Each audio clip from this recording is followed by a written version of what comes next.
कौने फूल फुलाए आधी आधी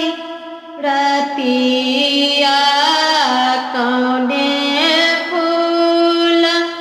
फुलाए भिन सरहे कौने फूल फुलाए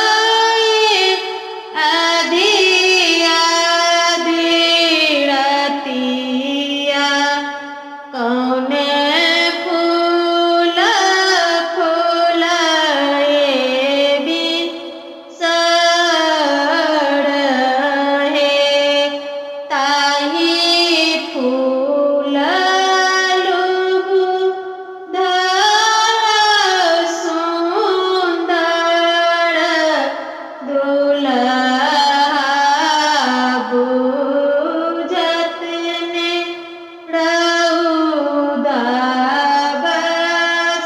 बसत हे ताही फूल लुबुदल सुंदर दुल्हा बुझत ने रउदा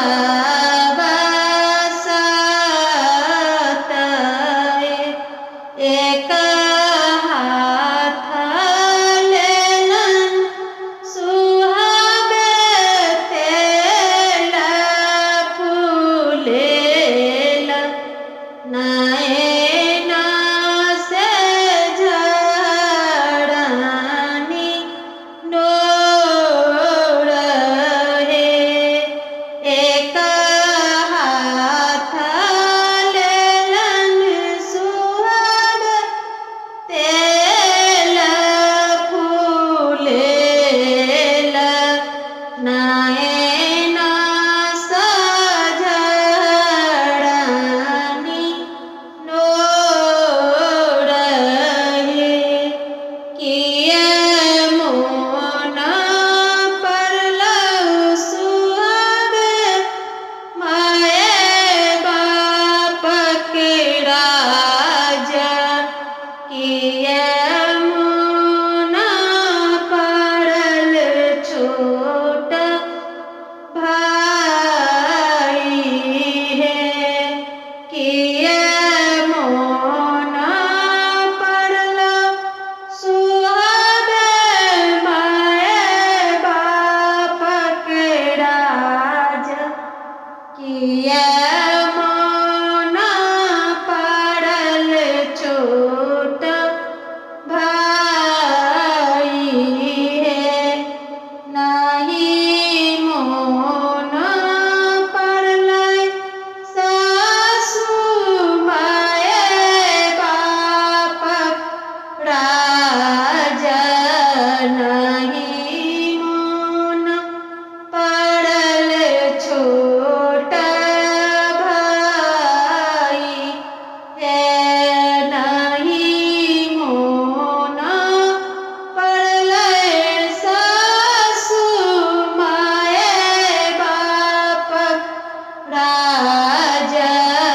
नहीं मोन पड़ल छोट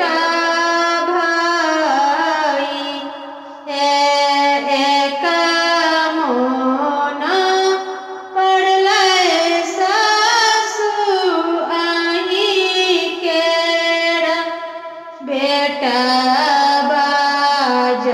करसा जोड़ल सिनेह एक मोन पड़ल सासु आही केरा बेटा बाज करसा जो